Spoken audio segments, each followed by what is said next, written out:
Welcome back to my channel. Today is day 29 of my 30-day YouTube challenge. Yay! Okay, so in honor of World Menopause Month, because all of October is World Menopause Month, this one is for my folks who are experiencing the menopausal transition. So think people around 38, late 30s plus. It even happens starting at age 35 for some people.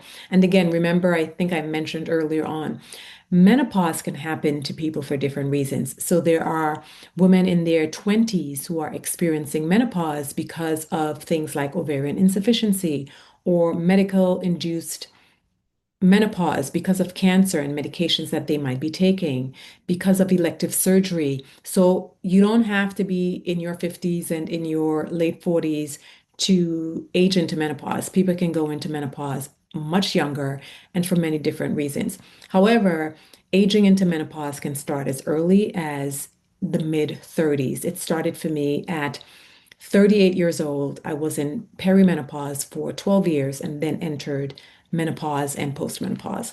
So this is for these people. And if you catch it, take heed because these mindset shifts can be the deciding factor between whether or not you suffer tremendously and if you experience this transition, this rite of passage with some degree of ease.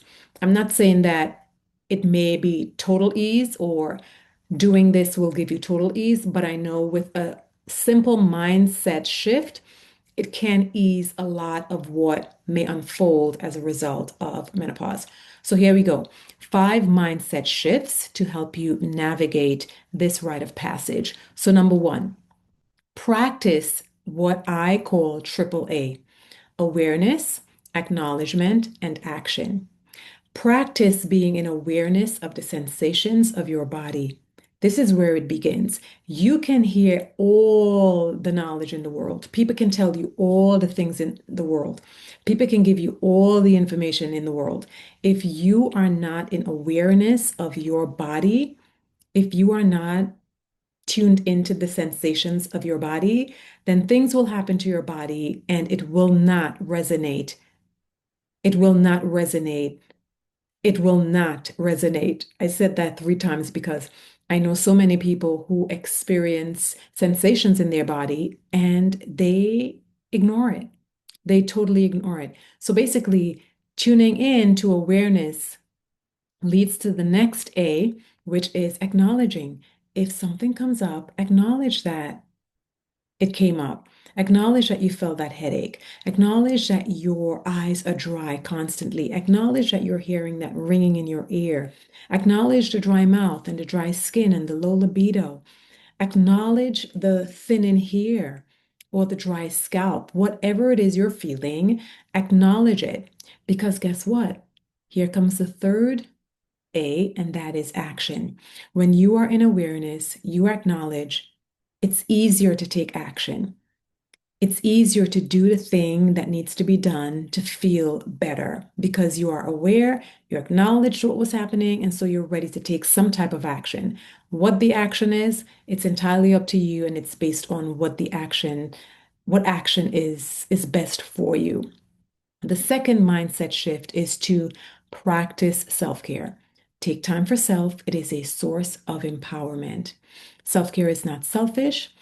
Pouring into yourself gives you the energy, gives you the resources to be able to support yourself and support those who depend on you for support or those that you care about. So, pouring into you, giving yourself what you need, being in awareness of what you need, whether it's good nutrition, whether it's better nutrition or improved nutrition, whether it's some fun and joy in your life, some recreation, whether it's a restorative practice, a breathing technique, some breath works, some petite pauses, whether it's some financial counseling because you know need to learn how to manage your money better, whether it's improvement in your relationship, whether it's figuring out or getting clarity around your purpose, whatever that is, Take time to pour into yourself so that you can get clear about what you need and give yourself what you need so that you can then be full enough to give others what they need. The third thing is seek support. A lot of people are apprehensive about asking for support. People will suffer in silence as opposed to asking for support because of stories that they've told themselves or experiences that they've had in their earlier lives or past lives with not being supported by others. And so as a result, they don't feel like they want to ask for support. They might be embarrassment attached or shame attached, or some traumatizing event might have happened earlier in life, and it deters people from asking for support. So many people go through life, they are in awareness of things that might be going on with them, with their bodies, with their health and their well-being. But because of whatever, again, whatever stories, whatever narrative that's been woven into the mind, they refuse to ask for support. They don't want to feel like a burden, etc. And as a result, suffer in silence. And that can be deadly at times, and it has been. People just not asking for support. So get yourself in the habit of asking for support. Build that muscle little by little. Ask for small things. Don't take advantage, of course. It's asking for support, when you need someone or something to help you support your well-being. The next thing is release expectations. Release all expectations that you have around the menopausal transition. What worked for your mama, your sister, your auntie, your friend, members in your workplace, in your community, the doctors who have all the knowledge, whatever works for them may not work for you.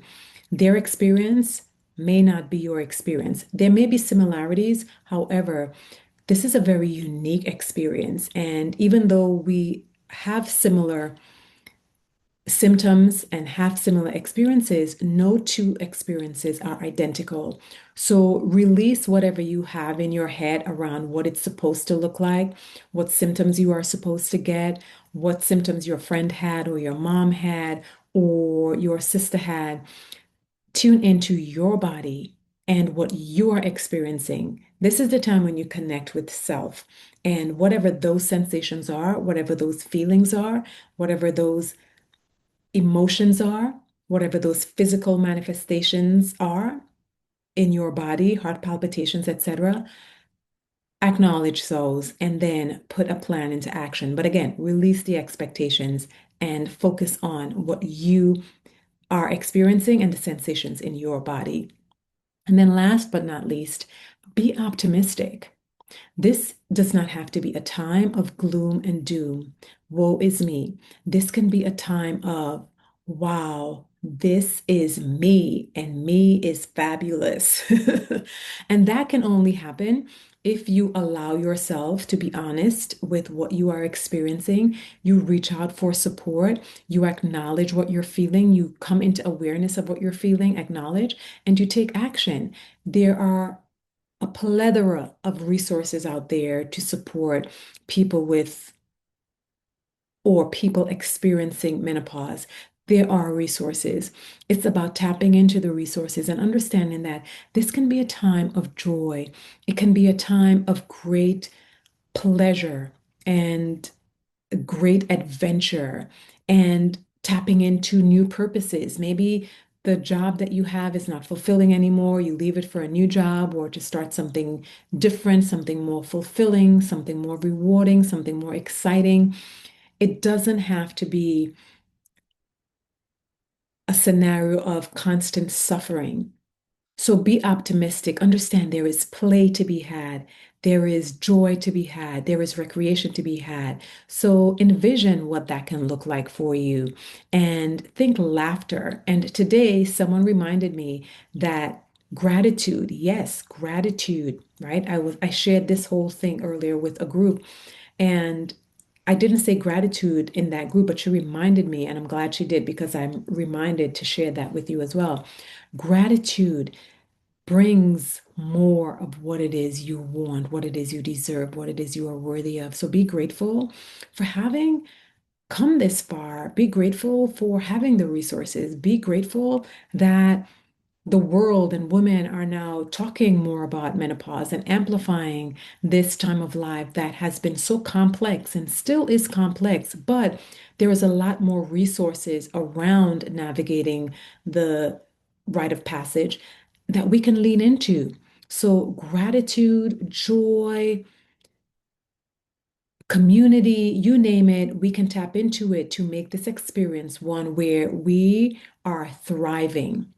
So think about these five mindset shifts that you can apply to your lives as it pertains to menopause. Now, remember, this is something that you can do from as early as your mid 30s if you suspect that you may be entering perimenopause, or your late 30s if you suspect that you are in menopause or perimenopause, right? Because it's perimenopause, menopause, and then postmenopause. And even if you are not in perimenopause, in your late 30s might be a really good time for you to start adopting that mindset. So when that time comes and your body starts to enter perimenopause and you start feeling sensations that are unfamiliar, you can say, let me get my mindset right so that I can deal with what I suspect might be coming down the pike. Yeah. So that's it for me today. I didn't want to end World Menopause Month without giving you something tangible to lean into, something tangible that can help support you on this journey, because it is not always the easiest journey. And the more resources you have, the more ease you can bring into your life and into the experience and also into the lives of the people who you are surrounded by, because trust me, they are sometimes impacted by how you feel. So that's it for today. Thank you so much for tuning in to day 29. Did I say day 28 at the top? I think I did, but it's day 29. Tomorrow is day 30. So thank you. I made it to day 29 and it felt like a breeze, honestly. Thank you for being here. I know I've said thank you so many times, but really, truly, seriously, thank you. I will see you tomorrow for video 30.